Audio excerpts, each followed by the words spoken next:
Good afternoon, everybody. This is Glenn Greenwald. Welcome to a special live episode of System Update here on our home on Rumble, where I want to examine as many parts of the very dangerous and complex war that is taking place between Russia and Ukraine, and already involving, in various non-military ways, multiple other countries, including certainly the United States. And whenever you say that a new war has erupted and that it involves the two largest nuclear powers on the planet, which are still Russia and the United States. In fact, Russia has more nuclear warheads than any country on the planet, followed closely behind by the United States. And those two countries are way out in front from their Cold War arsenals still, 20 times more, at least, than China and France, which are the next leading nuclear powers. A lot of these nuclear systems still run on archaic Cold War era systems involving hair trigger alerts and all sorts of other systems that allow for miscommunication. The United States and then the Soviet Union have come very, very close to nuclear war on at least two and probably more occasions in the past. And so whenever there's a war that those two countries are involved in on opposite sides, even if not yet directly militarily, and hopefully it will never be, but even if, it is an extremely dangerous situation, the dangers of which should never be underestimated. Now, in addition to being dangerous and being incredibly complex, I think it's really worth taking a step back and thinking about the climate that gets created whenever a war, particularly one of importance to the United States and to its Western allies in NATO and to a country as large as Russia, a new war breaks out, because a lot of things happen that I think are worth thinking about within our own brains whenever that happens. Now, I think it's not a controversial statement to make. In fact, it's barely debatable that war is the single worst thing that can happen to humanity, that a new war and the eruption of a new war is the single worst episode that can possibly happen to the planet. The gravest and worst atrocities throughout history have been ones committed in the name of or under the cover of war, and war itself is just intrinsically heinous. So it's always an extraordinarily horrific episode to watch a new war break out anytime. That's just always true. And precisely for that reason, we react very emotionally to the outbreak of a new war, as we should, given that it generally means that large numbers of human beings, innocent civilians, are going to have their lives extinguished. Bombs are falling, destroying cities, destroying ancient structures, disrupting lives, causing thousands or hundreds of thousands, sometimes millions of displaced human beings. Whoever we assign blame to for that war, we naturally are going to have a huge amount of intense emotion toward that country, of rage and anger and a desire for vengeance. And conversely, we're going to have an enormous amount of sympathy and a desire to help and protect and defend whoever we regard as the victim. It's for any normal, healthy, well-adjusted human being a time of extremely high emotions. And I think we need to be aware of that for two reasons. The first of which is that anytime we're in a state of high emotions, by definition, necessarily, our capacity to reason diminishes. If we're reacting to something with intense emotions, our ability to use rationality to react to the situation, to analyze it, is crowded out by the intensity of those emotions, even when those emotions are valid. In fact, particularly when those emotions are valid, as the emotions that are pervasive now, watching what's happening between Russia and Ukraine undoubtedly are. It doesn't matter whether the emotions are valid or not. The mere existence of intense emotions means that we lose our capacity, at least for the moment, to evaluate events and what our response should be and how we should think about them with reason, with rationality. Now, maybe that's a good thing sometimes, we're not machines. We don't always just evaluate things through rationality. We are emotional beings, and we can't avoid and probably shouldn't avoid interacting with the world with emotions. Emotions are important. Anger and rage and empathy and compassion. All of these emotions are not to be devalued. I'm not saying any of this to suggest that there's anything wrong with reacting emotionally to events. We're emotional beings. That's a part of our makeup for a reason. It's just that we ought to be aware of what the reaction is when our brains are flooded with high emotions, when our emotions are part of a collective reaction and therefore even more intense, given that we're social and political animals and we're tribal and we feed on one another's emotions. And so the more we all feel intense emotions, collectively the emotions intensify. It's important to realize what that means for our reasoning ability, which is our ability or our willingness even to think about things rationally and through reason, as opposed to these emotions, diminish. We're in a diminished state of reason when we react to things emotionally. And that's why whenever events like this happen, you can go through every single event that you might want to compare a new war to. Look at 9/11, for example. In the days after 9/11, we were all in lockstep about various ideas and emotions and reactions that a month later, 2 months later, a year later, 20 years later, many of us who embraced those emotions at the time have come to reevaluate and regard as misguided. There's no question that a week from now, a month from now, a year from now, we're going to be thinking about these events differently than we're able to think about them right now. And I just think it's important to realize that about ourselves, that we are in a state of intense passion and intense emotion, and therefore a reduced capacity to think through things in a deliberative way, in a way that won't be true once we have a little bit more emotional distance. The other, and I think more important thing to realize about how we react to war and the intensity of the emotions it provokes is that emotions, by their very nature, are very susceptible to manipulation. All power centers know how to manipulate and control emotions.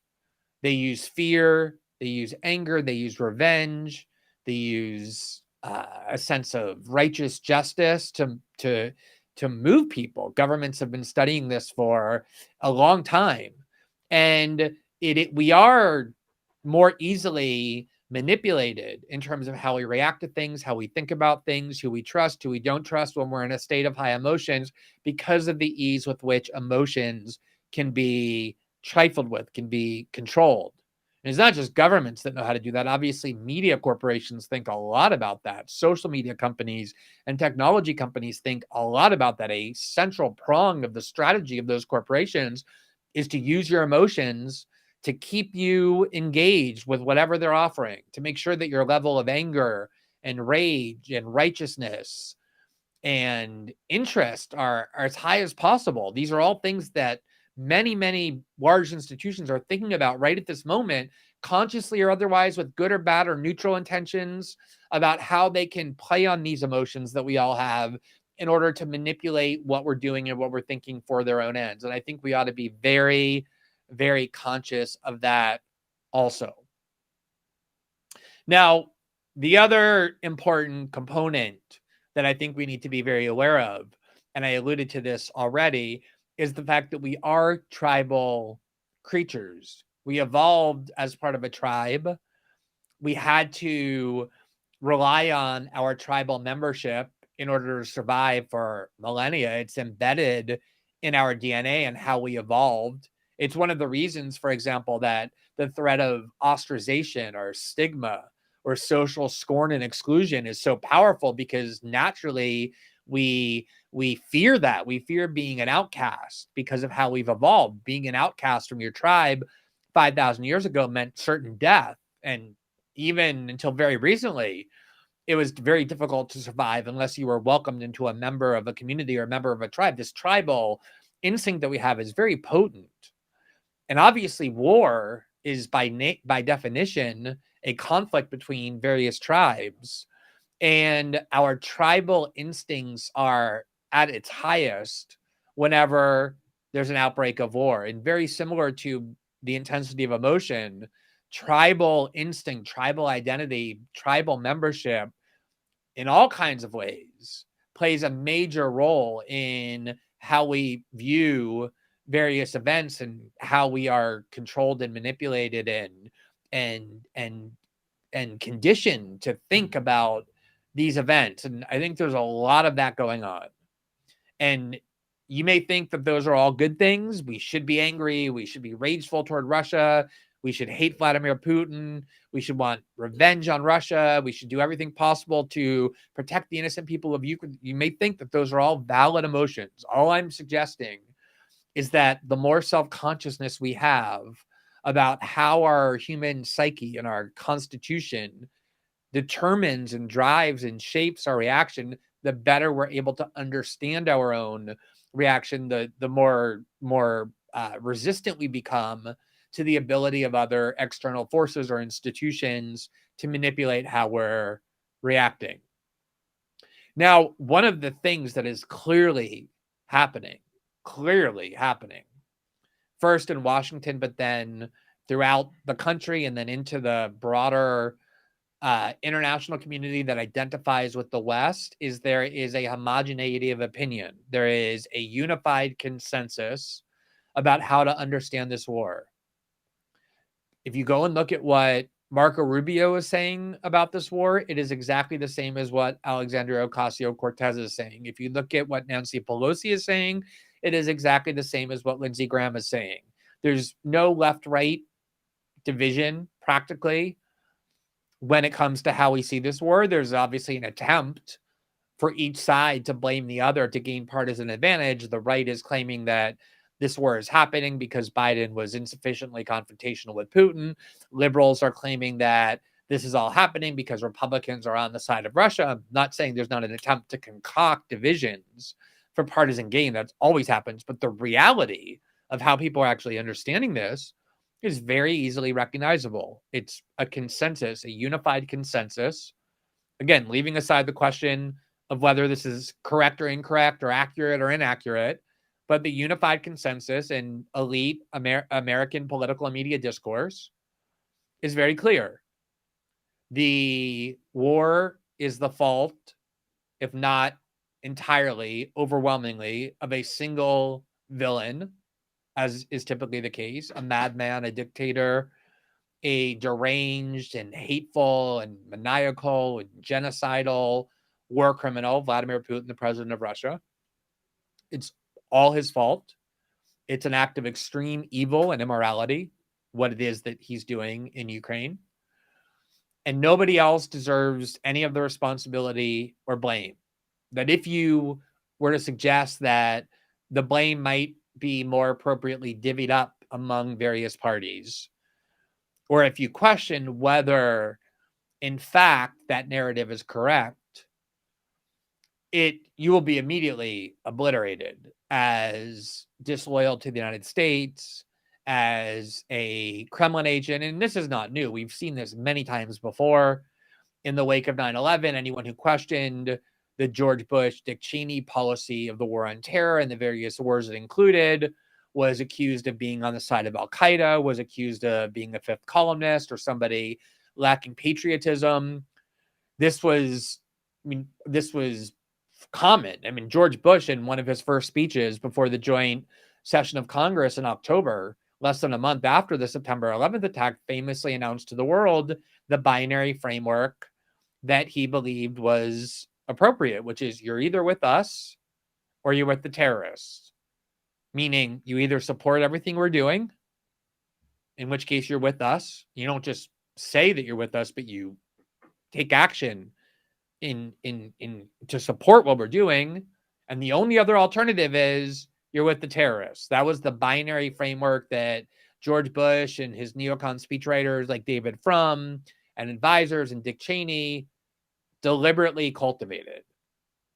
And obviously we see that same framework being deliberately cultivated now, this binary. You either support President Biden and his policies and affirm with all of your heart, with all of your might, in an unquestioning way, the narrative that is the consensus of American elites, both right and left, that I just articulated. That's one option. There's only one other option. It's binary. You're on the side of Russia. You're a traitor, you're treasonous to the United States, and you are a Kremlin asset or a Kremlin agent or a useful idiot. You're either with us or you're with the Russians. That is the framework that has, again, been imposed. It's a framework that we've seen so many times throughout American history to quash dissent, to delegitimize dissenters, to destroy the reputation of anyone seeking to question the prevailing narrative, and most importantly of all, to create a climate where you know that if you want to publicly express any doubt, even if you want to just raise concerns or questions about what you're being told, you must affirm, you know what the punishment will be. It's the social scorn and ostracization that I referenced earlier that we all instinctively avoid because of how we're made up. You will be mauled widely at the slightest sign of dissent. Now, as I said, I don't think that's going to be the case in 2 weeks or 2 months or 2 years. We often are given license to reevaluate what we're told we're supposed to think at the beginning, but because of the emotions and the tribalism that prevail and the lockstep unity, there's almost no space at the moment to do anything but affirm those narratives, those pieties and those orthodoxies, that moral script that I'm sure many of you agree with, which is absolutely your right, but nonetheless, it should be in all of our interest that we have space for other people to question what it is that is the consensus. We've seen so many times and so many wars, in the pandemic, in every civil liberties crisis, where the consensus is wrong, either in whole or in part.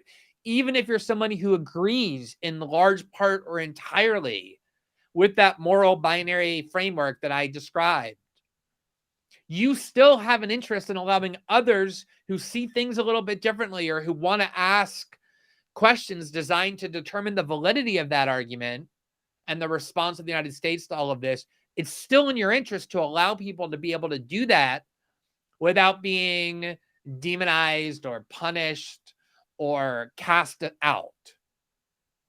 But that is exactly what's happening. I just want to take a look a little bit at some of the critical evidence about how quickly this toxic climate that's intolerant of any dissent has arisen. So you can see how potent it is. So here is a tweet from Michael McFaul, who was the ambassador to Russia during the Obama administration and is a longtime hawk when it comes to how the United States should deal with Putin. He's been critical of almost every administration for being insufficiently confrontational toward Putin. He was an aggressive Russiagator, accusing Trump of being in bed with the Kremlin. That's his entire profile. And just to give you a sense for how far he's going, here is his tweet from this morning in which he demands that media outlets not air any dissent at all. This is what he said, quote, "Please don't give Putin propagandists a platform on your media platforms. There is a time and place for hearing two sides of an issue. This tragic moment in European history is not one of them. Do not give false equivalency to voices of evil and voices of good." He's demanding that the media only show one side of the story, that the media just shove down your throat the script that I referenced earlier, that is the united lockstep consensus of American political and media elites, and not even allow anyone to be heard who questions it on the grounds that anyone questioning it is a voice of evil, challenging the voice of good, that anybody who questions the Western narrative is a Putin propagandist, and that there's just no two sides to this issue. There's just one side. You're either with us or you're with the terrorists, and media outlets should exclude from their discourse any questioning or dissent. You should never want this to happen, ever. If it's really true that Ambassador McFaul has acquired for himself the indisputable absolute good, and anyone who disagrees with him is clearly evil. There's no two sides of the story. That's all the more reason to allow that other side to be heard so that it can be obliterated, so that it can be demonstrated to be obviously wrong, obviously immoral. When people start calling, people of high influence start calling for the media to self-censor, to not allow the other side of the story, to not even allow you to hear what Russian officials are saying about the war and why they started it. If you're not even allowed to hear that, if you're not allowed to hear anybody questioning Joe Biden or the policies of the Biden administration, or to suggest that it played a role in where we are and how we might be able to change that posture to avoid a worse war in the future or ongoing war. If you're at the point where people are calling on media outlets to not allow any of that to be aired, we are already in a very dangerous moment. There was an episode after 9/11 I think a lot of people have forgotten, in part because it wasn't very well publicized, and because in the wake of 9/11 there was so much other shock and trauma going on that a lot of things that were important got overlooked, where the U.S. government instructed network news outlets, which at the time in 2001 were obviously the dominant outlets, ABC, NBC, CBS, not to air any footage of interviews with Osama bin Laden, either past interviews where he talked about his grievances with the United States or current interviews where he explained what the rationale was behind 9/11. They didn't want Americans to hear what Al-Qaeda was saying, that their grievances were U.S. occupation of Saudi Arabia, a place that Muslims had always regarded as sacred, or that U.S. sanctions regimes in Iraq had killed 500,000 children, or that the U.S. was supporting Israel against Palestinians. They didn't want Americans to even hear that. Again, it doesn't matter if it's right or wrong, because they wanted to be able to feed their own narrative to the American people without being challenged. And they instructed media outlets, just like Ambassador McFaul is doing, not even to show the other side of the story. And those outlets obeyed. There were interviews with Osama bin Laden in October and November and December of 2001 by Al Jazeera, by other journalists in the region, and these networks suppressed it. So Americans never heard those grievances. And so all we heard instead from our political leaders was that the reason Al-Qaeda had attacked us wasn't because they were angry at our involvement militarily in their region, what the CIA had long called blowback, but it was because they hated us for our freedoms. Bin Laden was saying, no, that what you're being told about why this attack happened is not true, but no Americans heard it because the government instructed media outlets not to air it, and those governments obeyed. The excuse that the government concocted at the time was that they said that they were concerned that if you aired a bin Laden interview or an excerpt of a bin Laden interview, he may embed within what he's saying secret code that is designed to communicate to dormant sleeper cells in the United States an instruction to activate and to attack. A completely absurd rationale, but one that the networks accepted. So when this climate starts to emerge, where we're being told we shouldn't and can't hear any side of the story other than the one that the government and the media have united to instruct us we have to embrace, even if you agree with that message, this should be very disturbing to you. It is to me. Now, let me show you what is happening to people who are questioning this prevailing narrative. It's important that heretics be found, that traitors be found. Because people, what they want to do is they look for them to hold up as an example. They say, oh, look, we found somebody here who is questioning what we're saying. This person is a traitor. And they want to direct intense hatred and rage toward anyone questioning their narrative as a signal to other people about what will happen to them if they do the same. It's an enforcement mechanism. It's like monarchs who take protesters or underground resistance activists and behead them and put the head on a pike outside the castle as a message to everybody else about what will happen if they resist the rule of the monarch. It's the same dynamic. It's designed to terrorize you out of dissent. So here is Tulsi Gabbard, who, as most of you probably know, was a 3-term Democratic congresswoman from Hawaii. She, in 2016, was the vice chair of the Democratic National Committee, but resigned in protest over what she said was cheating by the DNC on behalf of Hillary Clinton, something we know as a result of WikiLeaks and those publications, in fact, took place. And she supported Bernie Sanders in 2016. She endorsed the most left-wing candidate that was running, Bernie Sanders. And then in 2020, she ran for president. And when she dropped out of the race, she endorsed Joe Biden over Donald Trump. So she supported Sanders in 2016, Biden over Trump in 2020. She herself is a lifelong Democrat representing the Democratic Party from Hawaii. She's also a lifelong member of the U.S. military. She's currently, I believe, a lieutenant colonel in the Army Reserves. And I know for a fact that a lot of her time is still occupied by her work for the U.S. military. She's a combat veteran. She volunteered to fight in Iraq. I believe she did 2 or 3 tours of duty.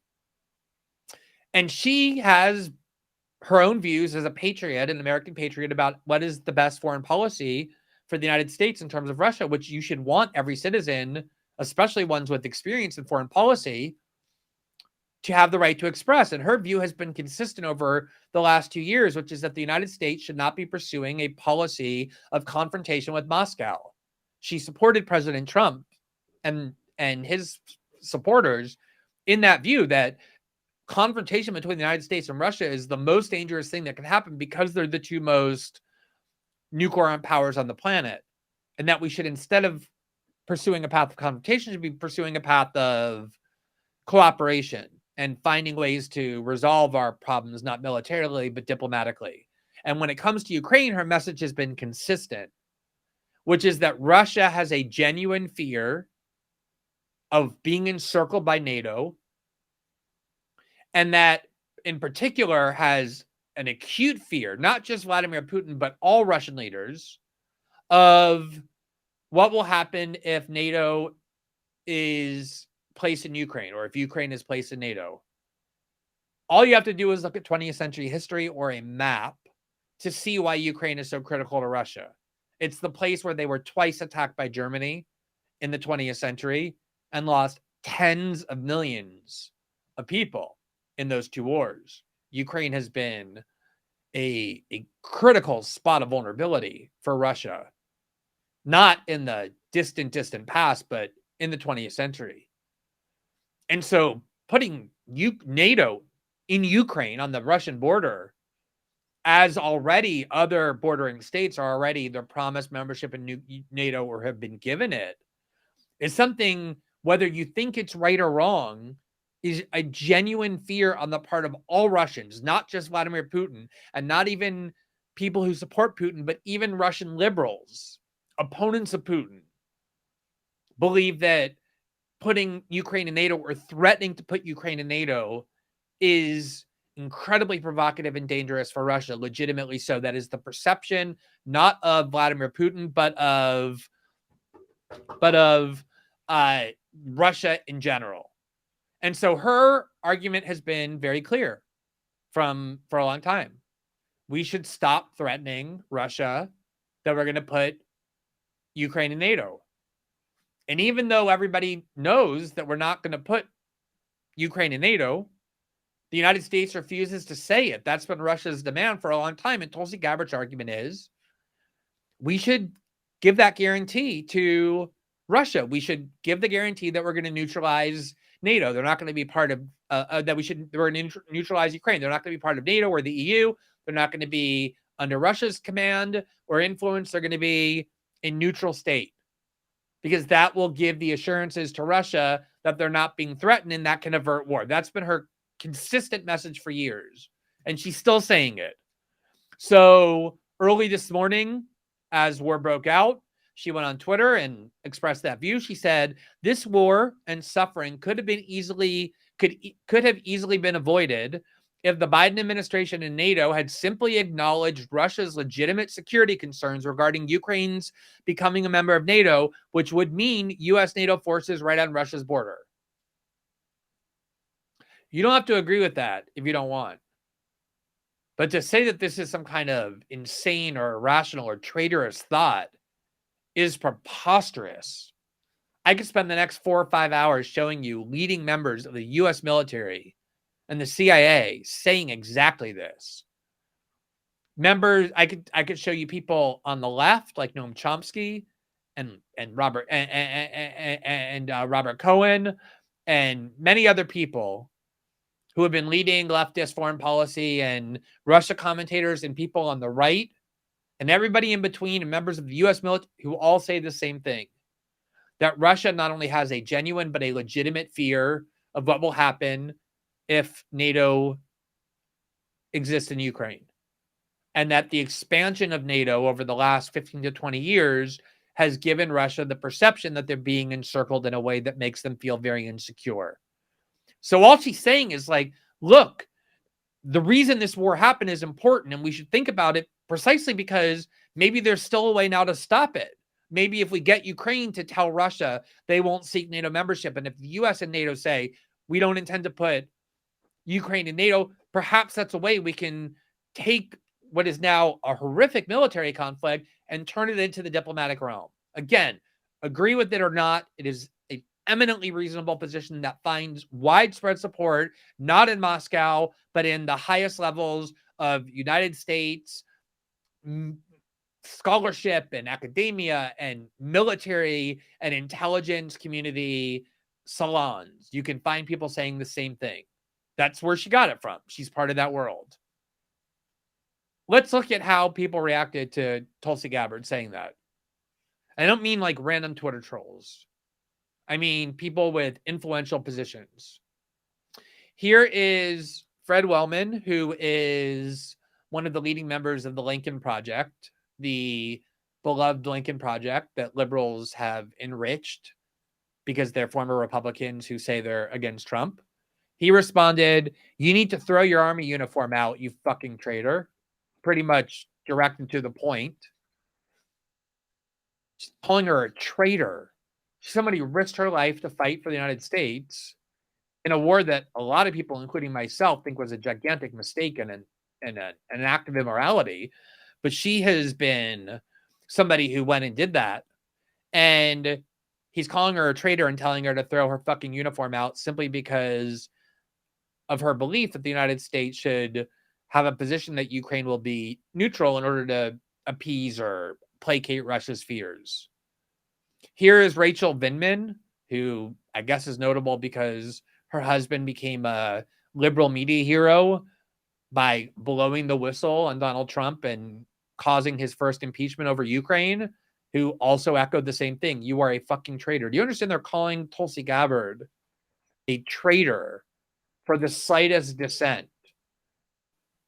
Here is Matt Zeller, who was in the military and the CIA, who told her, "You are a traitor and a coward. Resign your commission and go home to your handlers in Moscow." She's not just a traitor and somehow she's a coward. How is Tulsi Gabbard, who volunteered to go fight in Iraq, a coward? Call her whatever else you want, but how is she a coward? And this has been a theme against Tulsi Gabbard for years. In 2020, Hillary Clinton suggested that Tulsi Gabbard's candidacy, the purpose of it was to serve the Kremlin's interests. And of course, when she went and endorsed Joe Biden and didn't run as a third-party candidate, as Democrats were claiming she intended to do, they never went back and apologized. They just call anybody that they want an asset of the Kremlin, a coward, a traitor, people who have handlers in Moscow. This is the climate from the slightest dissent. This is a tweet from Lawrence Tribe, who has long, for decades, been considered, if not the most preeminent liberal constitutional law scholar, one of the leading constitutional law scholars in the country. He's on the faculty of Harvard Law School. He has been a top constitutional lawyer for decades. And he went on Twitter 3 days ago And this is what he said. One of the most unhinged, deranged, insane, authoritarian, despotic statements I've ever seen published by a Harvard Law School professor.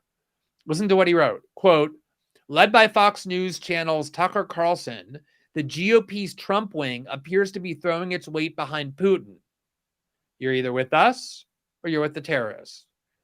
If Putin opts to wage war on our ally Ukraine, such, quote, aid and comfort to a, quote, enemy would appear to become, quote, treason, as defined by Article 3 of the U.S. Constitution. He's not just using traitor colloquially as a social media insult. He is on purpose trying to lead people to believe that anyone who goes on Fox News and in some way says something, they're not sending arms to Russia. They're not going to fight for Russia. They're not sending money to Russia.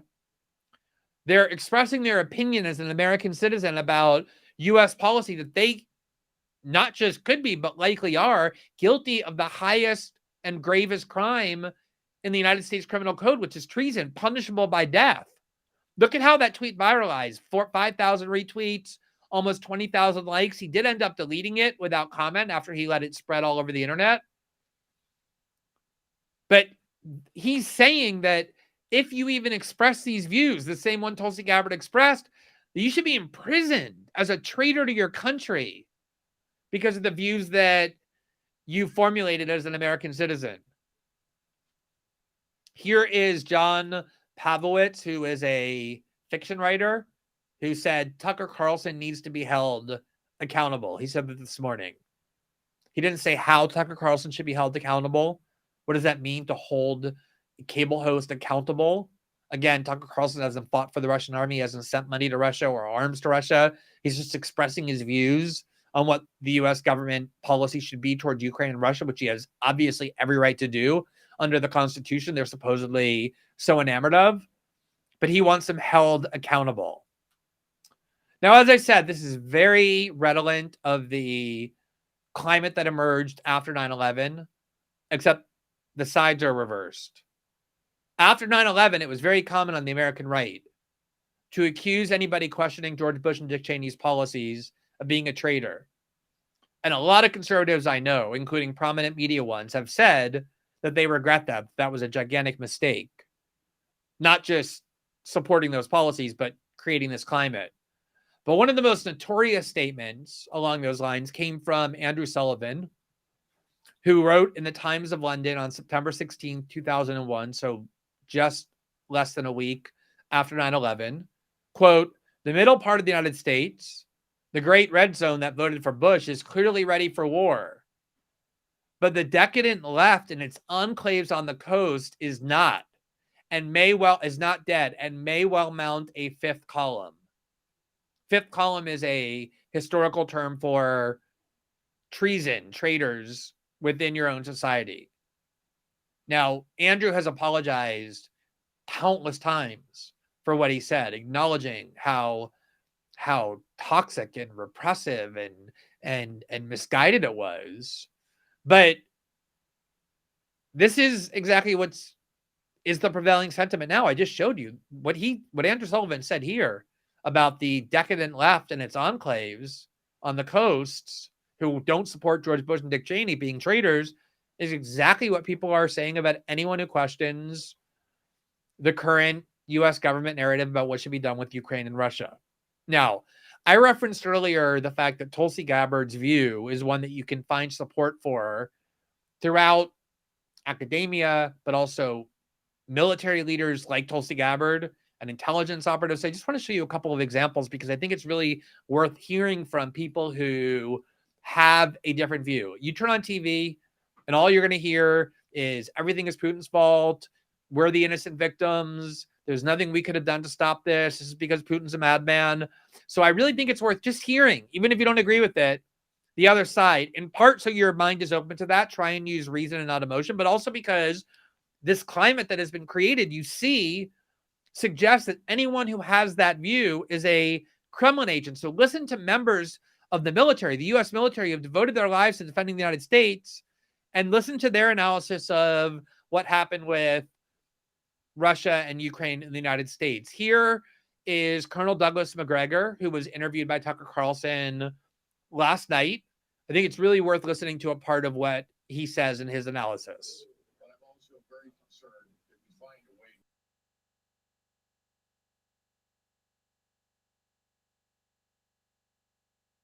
Yeah. But I'm also very concerned that we find a way to avoid a conflict with Russia. And the first thing we've got to do is acknowledge that Putin's basic point, not just his point, the Russian government's point, which they've made for 25 years, is valid. They don't want U.S. forces and missiles and NATO troops immediately across the border in eastern Ukraine. Absolutely. We didn't want them in Cuba. He doesn't want them in eastern Ukraine. We should acknowledge that. Stop pretending that's a non-issue. It is a major issue for them. Let's acknowledge it. And let's get down to business and then tell them, fine, our concern at this point is we don't want you to proceed west towards the Polish border over the Dnieper River in Ukraine. In other words, you're going to go into eastern Ukraine. That's pretty obvious. That's what the troop disposition suggests. We understand it.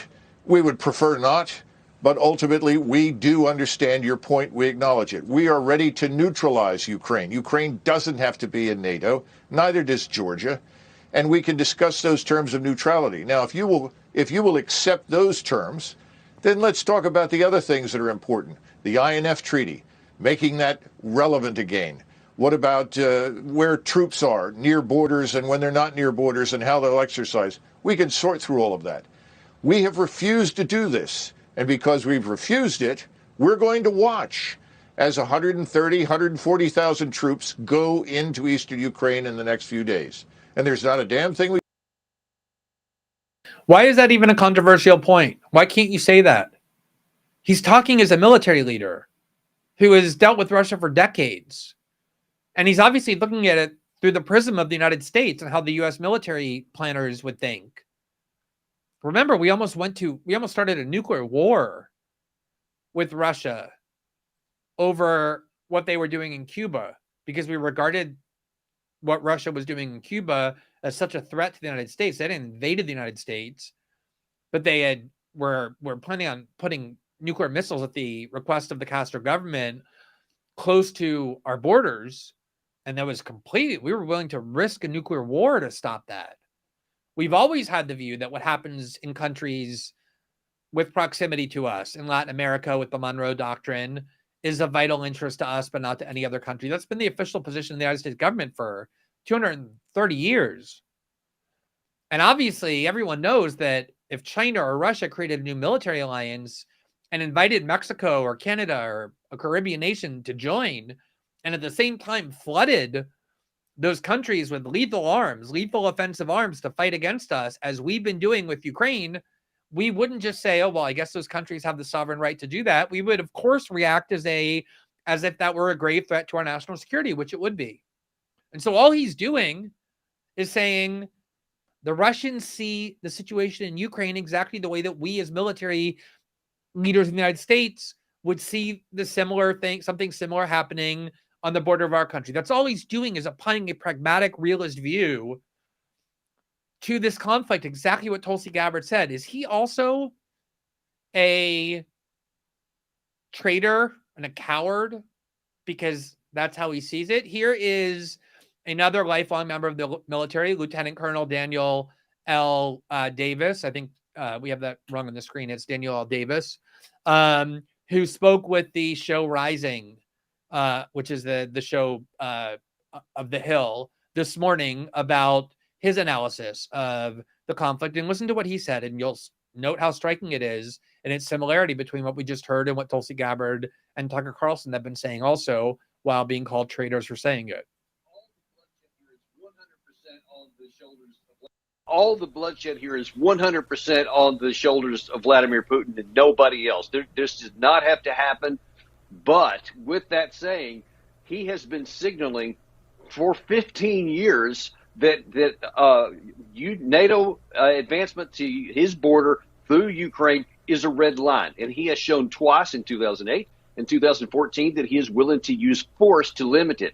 As recently as December, Putin again said, hey, y'all aren't listening to me. I am deadly serious about this red line on Ukraine.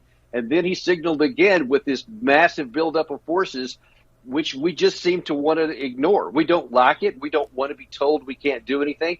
What we should have done, and what even still is still possible in this now aftermath, is that we should have said, hey, Ukraine's never coming in NATO. This is not something that the alliance needs. They'll never qualify.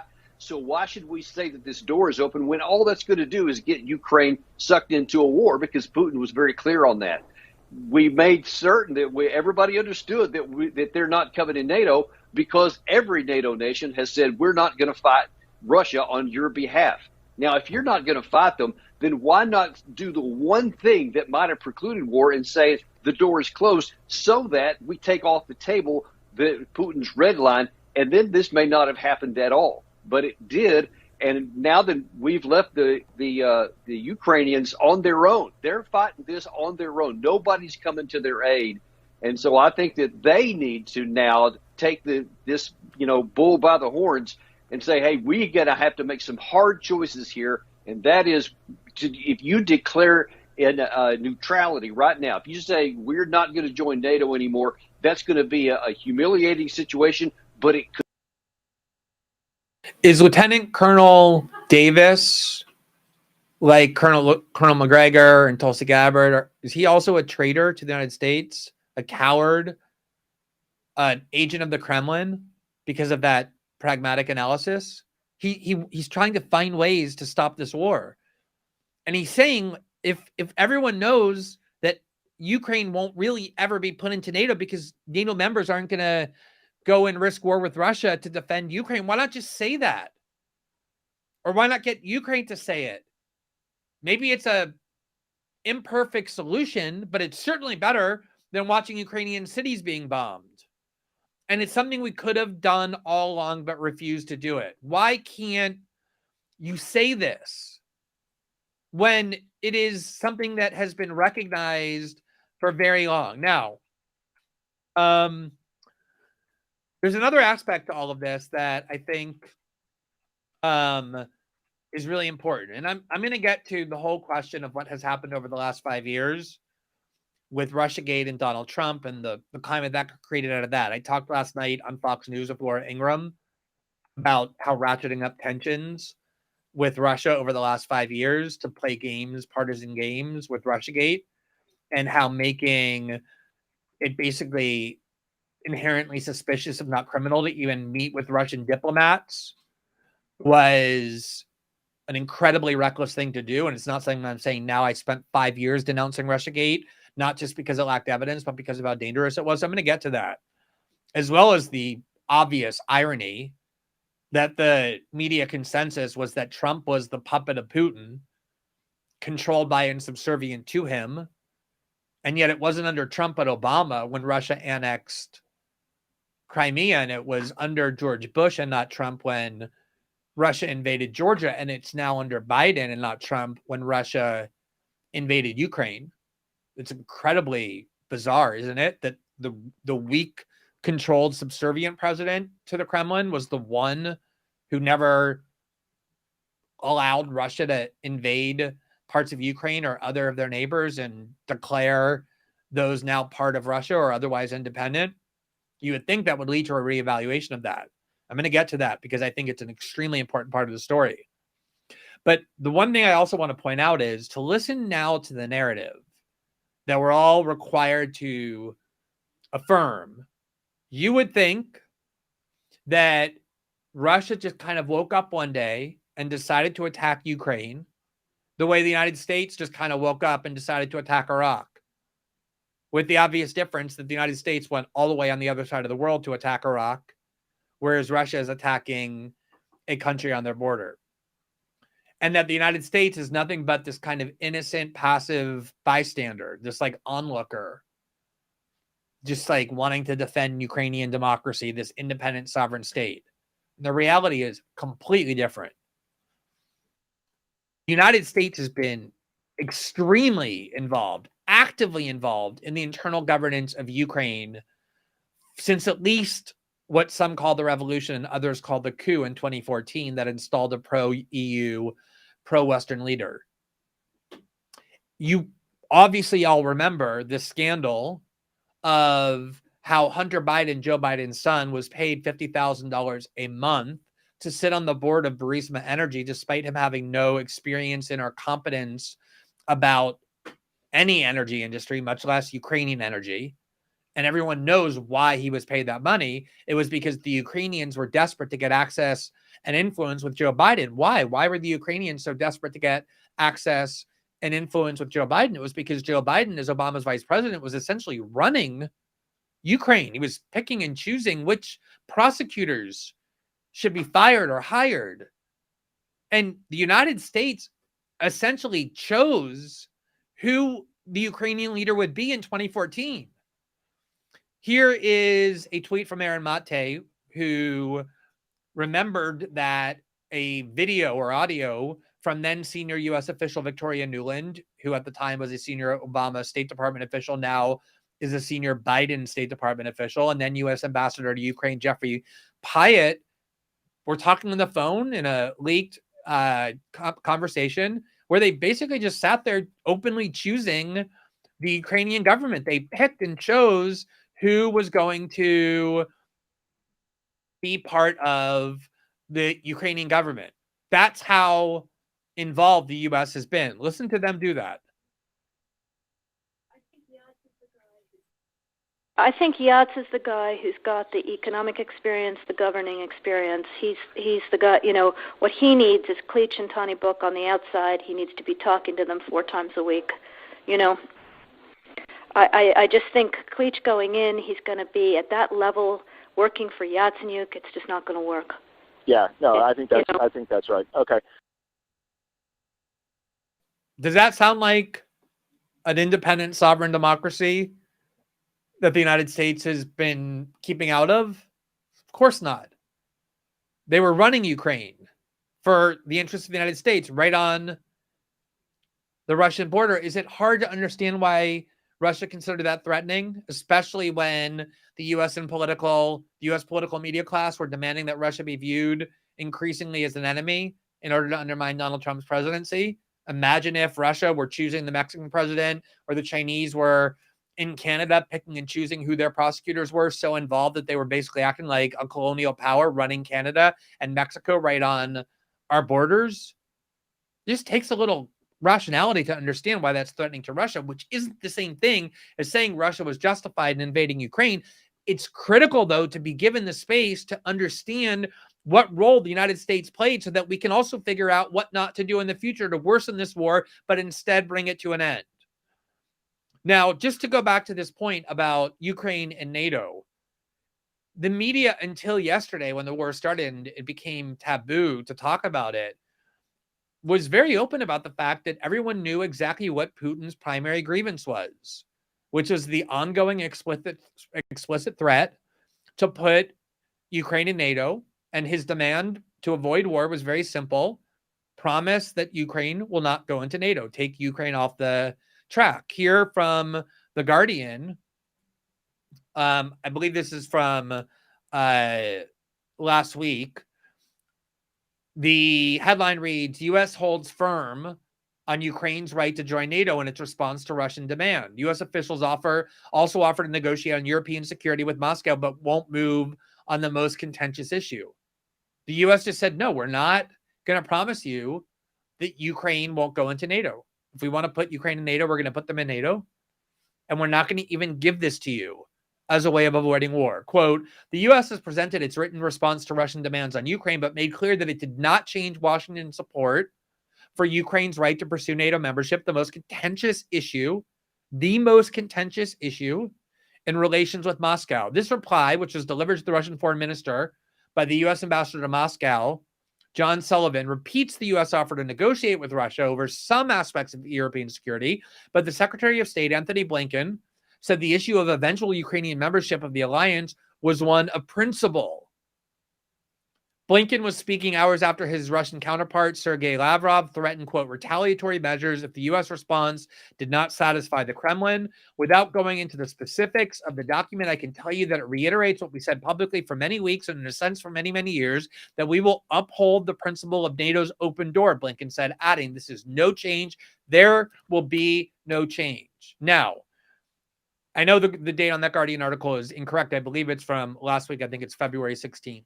But it makes clear what until yesterday everyone knew, but now is not allowed to say, which is that the U.S. did have a way to avoid this war, or at least a plausible way. Maybe Putin would have attacked anyway. But the U.S. did not do everything it could have to avoid this war. It could have simply said, we're not going to put NATO right onto the most sensitive area of your border. The history of the breakup of the Soviet Union, when Mikhail Gorbachev and George Bush and Ronald Reagan were negotiating, especially Bush and Gorbachev, was that the Soviet Union was petrified of the reunification of Germany for obvious reasons. As I said earlier, that's a country that twice attacked Russia to devastating effect in the 20th century. They were petrified about the reunification of Germany, East Germany melding into West Germany and becoming a reunified Germany. And the promise that was made to Russia in exchange, to Gorbachev, in exchange for them agreeing to reunification, was that we will never move NATO 1 inch east beyond East Germany. That's what they were so afraid of. They had this ally in East Germany, part of the Warsaw Pact, that was now about to become NATO, which means NATO was now going to move east, closer to the Russian border with Germany, the most terrifying country to Russia. And in order to induce their acquiescence to that, the promise was made, we will never move NATO 1 inch beyond the east. And then very quickly through the Clinton administration, the Bush administration, the Obama administration, NATO continued to expand, including up to former Soviet republics right on to the Russian border. Exactly what the Russians always made so clear was their overarching fear, and that U.S. intelligence and military officials repeatedly said was a legitimate fear, not an irrational one. So if this war is the most devastating war since Hitler, more devastating than what the U.S. did in Vietnam and Iraq and so many other places, if that's what you believe, why didn't we do everything we could to avert it? Why didn't we just give that concession that Ukraine would never be in NATO in order to avert this horrific war? Now you can say, look, we're the United States. We don't negotiate. We don't make concessions, which, okay, is fine. But certainly it's a reasonable view to think we should. And people like Tulsi Gabbard and Tucker Carlson and members of the U.S. military who believe we should have certainly shouldn't be demonized as traitors or cowards or Kremlin agents for thinking that kind of diplomacy was worthwhile. Now, I do want to, as I said, spend a little bit of time talking about the effects of the last 5 years. When Donald Trump ran for president in 2016, he was very clear that one of his main goals was to improve relations with Russia. He was saying, why do we want to risk a war with Russia over Syria? Why is it worth it to the United States to try and change the government of Syria, overthrow the regime of Bashar al-Assad, an important Russian ally? We should work with the Russians and the Syrians to fight against common enemies, namely ISIS and Al-Qaeda, which were enemies of Russia, enemies of Assad, presumably enemies of the United States. Instead, the CIA was on the same side as Al-Qaeda in Syria, trying to overthrow Assad. And Trump was questioning that and saying, why are we arming Al-Qaeda or fighting on the same side as Al-Qaeda to change the government of Syria? Why is that in our interest? We should get along with Russia, given that they're a major nuclear power. Why would we want to risk war with Russia over Ukraine? And as a result, this is what led to this narrative that Trump was a Kremlin agent. This goes back to 2016, this idea that if you want better relations with Putin and the Kremlin and Moscow, it means that you're a Kremlin agent. And starting in mid-2016, the Clinton campaign's primary attack on Trump was that he was in bed with the Kremlin and that the Kremlin had something over Trump that was very mysterious and we didn't know what it was, but it was probably some kind of blackmail that meant that Putin controlled everything that Trump did. And as a result, in Washington, it became virtually a crime to even talk to Russians. And it was so clear how reckless and dangerous that was, given that we're talking about the two largest nuclear armed powers on the planet. Of course, you don't want to create a climate where they can't speak it. That's exactly what was done. Now, here is an article by Robert Wright, who's a longtime foreign policy analyst that he published on his Substack called Non-Zero in February 22, where he asked in the headline why Biden didn't negotiate seriously with Putin. And he examines the climate that got created between the United States and Russia, but even more importantly, the long-standing recognition by leaders of the CIA and the highest levels of the U.S. military that the idea that it would be threatening for NATO to expand up to the Russian border is not something Putin invented out of insanity, but is something that all Russians believe genuinely and, in their view, legitimately. Just listen to part of this article. He's quoting the current CIA director, William Burns, who back in 2008 said, quote, "Not everyone would see the Ukraine crisis." This is Robert Wright speaking. "Not everyone would see the Ukraine crisis as a perplexing product of Putin's eccentricities. Consider the current CIA director, William Burns." So he's saying what we're supposed to believe now is that Putin is this madman. He's lost touch with his capacity to reason. He's gone insane. He's like a homicidal tyrant. And that he's saying that that's not something that makes a lot of sense. You got to move the camera. And he's saying, look at what the current CIA director, William Burns, said. Back in 2008, the year that George W. Bush fatefully badgered reluctant European leaders into pledging future NATO membership to Ukraine, Burns, the CIA director now under Biden, sent a memo to then Secretary of State Condoleezza Rice that included this warning. This is what the current CIA director told Condoleezza Rice back in 2008 about threatening to put Ukraine in NATO, which is what Tulsi Gabbard and everyone else who's being called a traitor is now saying. Listen to what Burns said back in 2008. Quote, "Ukrainian entry into NATO is the brightest of all red lines for the Russian elite, not just Putin. In more than 2.5 years of conversations with key Russian players, from knuckle dragglers in the dark recesses of the Kremlin to Putin's sharpest liberal critics, I have yet to find anyone who views Ukraine and NATO as anything other than a direct challenge to Russian interests." Burns added that it was, quote, "hard to overstate the strategic consequences of offering Ukraine NATO membership, a move that he predicted would, quote, create fertile soil for Russian meddling in Crimea and eastern Ukraine." Now, could he have been more prescient? He was saying if we trifle with this dangerous game of putting bordering countries into NATO, and especially Ukraine, at some point that's going to provoke Russia into interfering in Crimea and eastern Ukraine.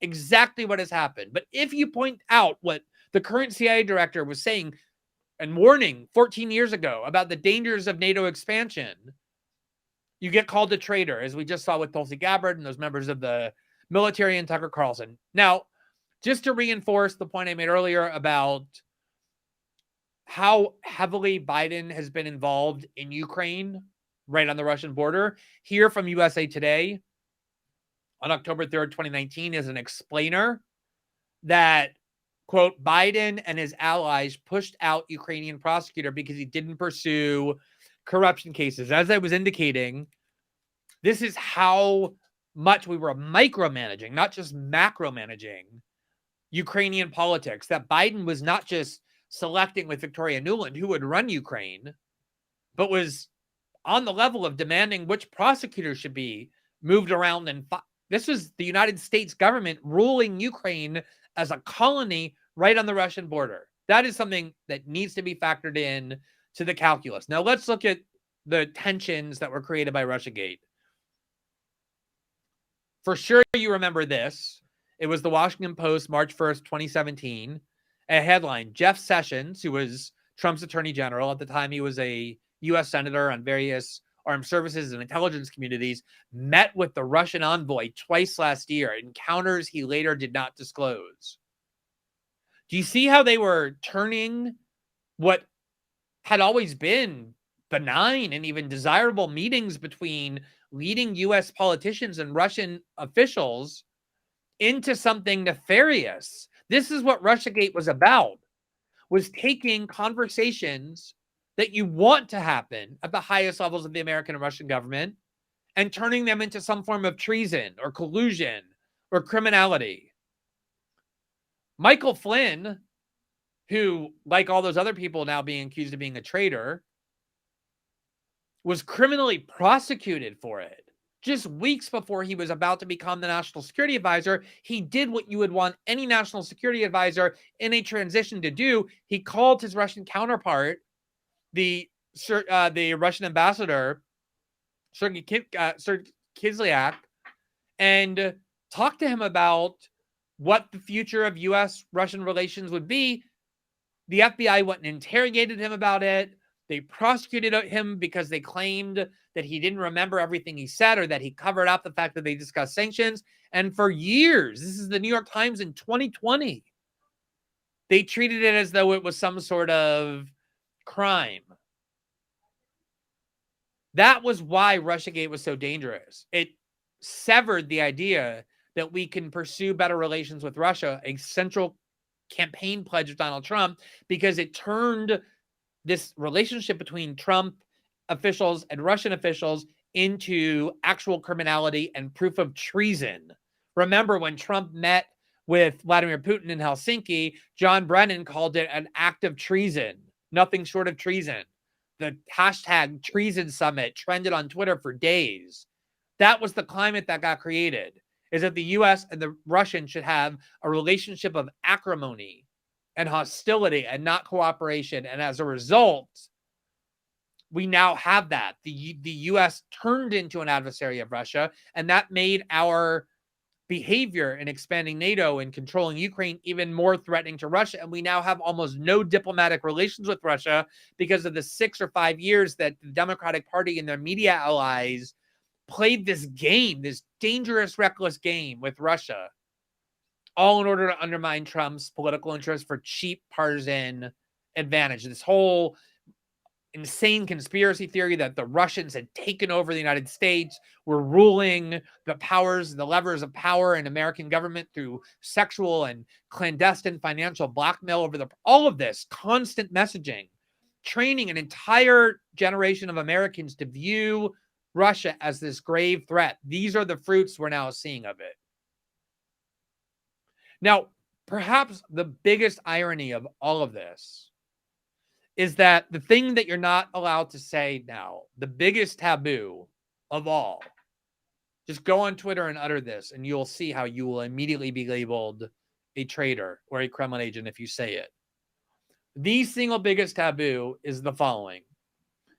What happens in Ukraine is not really of interest to the United States, or at least not enough of an interest for the United States to become involved, because it's not a vital interest to the United States. Why would it be? And no matter what you think of U.S. involvement in the Middle East for all those years, the wars and the interventions and the bombing and the coups, all of which I'm against, at least there was an actual resource in that region that was of vital interest to the United States, namely oil. How is Ukraine, or what happens in Ukraine or to Ukraine, of vital interest to the United States? It is, though, of vital interest to a country. That country is called Russia, for the reasons that I've just said. You can't say that now, but the most eloquent defender of that view for 8 years, the view that Ukraine is not a vital interest to the United States but is to Russia, is named Barack Obama. Remember in 2012, he famously mocked Mitt Romney for suggesting that Russia was the #1 geopolitical foe of the United States. They released videos the Democratic Party did calling this an archaic view from the Cold War, pointing out how often we cooperate with Russia in so many areas of the world, which was true. The United States and Russia were cooperating as partners for all those years. But in 2016, this was the culmination of Obama's view, because what had happened was members of both political parties, the pro-war establishment wing of Republicans and Democrats, were demanding that Obama send lethal weapons to Ukraine. They wanted to flood Ukraine with lethal weapons to fight against Russia. And Obama was unwilling to do that. He resisted it for a year and a half. And in 2016, he sat down for a in-depth foreign policy interview with the neoconservative editor-in-chief of The Atlantic, Jeffrey Goldberg, who has long been one of America's most deceitful warmongers. Back in the day before the Iraq War, he was the one who peddled the incredibly destructive fiction that Saddam Hussein was in an alliance with Al-Qaeda, which obviously made Americans more willing to go to war with Iraq, thinking that Iraq was responsible for 9/11. He's been promoted ever since. He's now the editor-in-chief of The Atlantic. He was one of Obama's favorite journalists. So Obama sat down with an interview for him, and Jeffrey Goldberg pressured him aggressively on why he was so unwilling to confront Putin. And it's really worth looking at what Obama said, because it's what you're not allowed to say now. Here's the headline from that interview: The Obama Doctrine, from April 2016. The U.S. president talks through his hardest decisions about America's role in the world. Here's the part about Ukraine. Here's Jeffrey Goldberg summarizing what Obama told him. Obama's theory here is simple. Ukraine is a core Russian interest, but not an American one. So Russia will be always able to maintain escalatory dominance there. The fact is that Ukraine, which is a non-NATO country, is going to be vulnerable to military domination by Russia no matter what we do, said Obama. I asked Obama whether his position on Ukraine was realistic or fatalistic. This is how Obama responded, quote, I'm realistic, but as an example of where we have to be very clear about what our interests are and what we are willing to go to war for. And at the end of the day, there's always going to be some ambiguity. He then went on to say, quote, now, if there is somebody in this town that would claim that we would consider going to war with Russia over Crimea and eastern Ukraine, they should speak up and be very clear about it.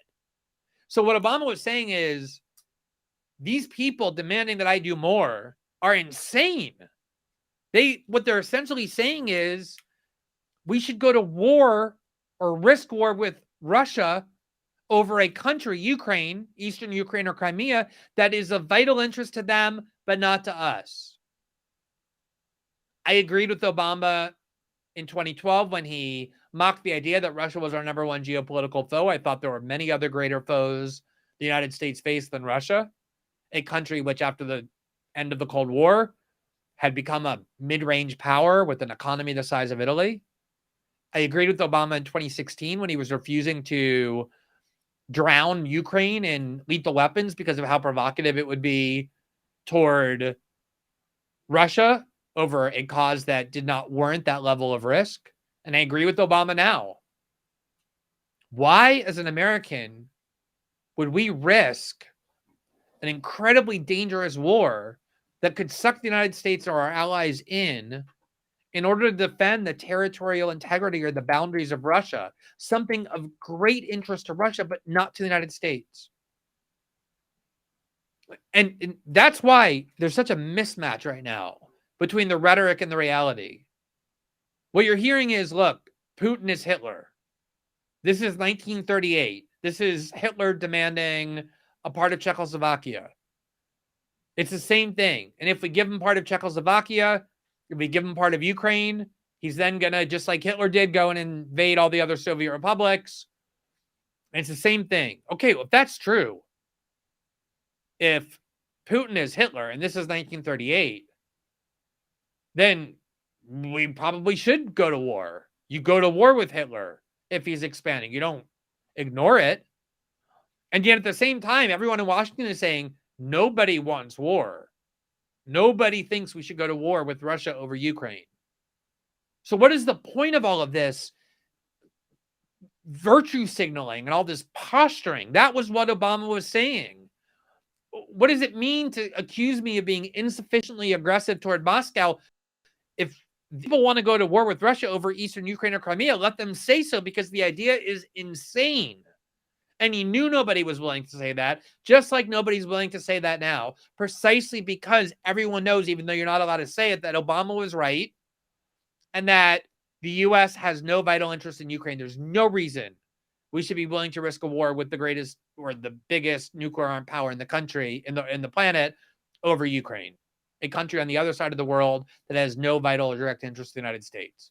Nor should we even be willing to, quote unquote, sacrifice, as so many wealthy journalists are demanding, telling Americans who are already suffering so much from inflation and other economic hardship, they need to sacrifice even more because our values have a cost, or defending our freedoms has a cost. How are our freedoms jeopardized by what happens in Ukraine? Of course they're not. No one thinks that, which is why nobody is proposing the U.S. go to war there. The problem is that when you create a climate this dangerous, this hostile, with so much groupthink and so much lockstep tribalism and emotion and rage, you can end up in an unintentional war that you don't actually want to be dragged into. That has happened many times throughout history. And this is why I thought what had happened with Russiagate was so dangerous, because this was the climate that was being created. And the irony is that while Obama was eager not to confront Putin in any way, as he said explicitly, Trump did confront Putin repeatedly. Trump sent the lethal arms to Ukraine that Obama refused to send. Trump did confront Russia in Syria. In fact, threatened Putin and Russia explicitly when Russia had bombed Syria. And most of all, Trump worked very hard to sabotage the most important asset Russia had, which was the Nord Stream 2 pipeline that would allow Russia to sell huge amounts of cheap natural gas to Western Europe and especially to Germany. If Trump were the Russian puppet, subservient to Putin, afraid to challenge Russia, that the media for 5 years claimed he was, why was it Trump who was willing to confront Russia in all those ways, on Ukraine, on Syria, on Nord Stream 2, when Obama was unwilling to and was saying Ukraine is not in our interest, but it's a Russian interest? You would think there'd be some reevaluation of those conspiracy theories and of everything that we were told for 5 years. It's such an obvious lie about the relationship between the United States and Russia under Trump. The problem was Trump officials, the United States government, were forced by this climate into being more confrontational with Russia, even though Trump ran on a platform of wanting better relations with Russia, because every time Trump took a step toward improved relations with Moscow, the media and Democrats seized on that as proof that he was a traitor. That's the reality of what has happened for the last 5 years. The reason there's such a dangerous relationship between Russia and the United States now. And it's why what happened with Russiagate was so reckless and so dangerous and so reprehensible. You don't play games like that with the two biggest nuclear armed powers in the country, on the planet, rather. Now, the last point I just want to make is, it is, when you look at it, all of these events from kind of a step back, and you try hard to remove the emotions of what is being provoked. And, again, I mean, nothing is easier than trifling with your emotions in war. We see it all the time. The Persian Gulf War was something that most Americans who supported it, it's one of the few wars that people who supported it didn't end up regretting, in large part because George Bush 41 refused pressure to expand the purpose of the war from expelling Iraq from Kuwait into regime change, which could have changed the whole way that war was understood. They did a limited, targeted mission that they stuck to. So people generally view that war as positive. But before that war, we were subjected to all kinds of false propaganda. Stories about how Saddam Hussein was ordering his troops to come and pull babies out of incubators. All we now know totally fabricated. But of course, you hear that Saddam Hussein is pulling babies out of incubators, and you hate that person. You want to destroy that person. If you look at how any war is conducted with propaganda, there's been a horrific years-long war in Yemen involving Saudi Arabia and Iran and the United States and the United Kingdom. But because we don't hear much about it, our emotions are kept in check. When Gaza and Israel have conflict, you can very easily manipulate someone's reaction. You can show them video of old Israeli women in northern Israel and Haifa, terrified about rockets from Hamas, and you think the Palestinians are outrageous, Hamas is evil. Or you can show them video of air raids on schools that kill Gazan children, and your emotions are going to be the reverse. The Israelis are at fault. Our emotions are very easily manipulated, especially in war, because of how horrific war actually is and how we respond to it. We need to be very careful with ourselves and each other that we think about this rationally, we think about this deliberatively, and that we allow space for there to be dissent.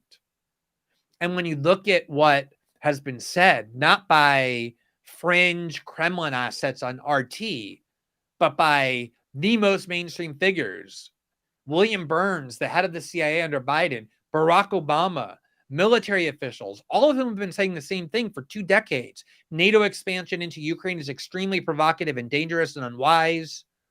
Ukraine is a vital interest to Russia, but not the United States.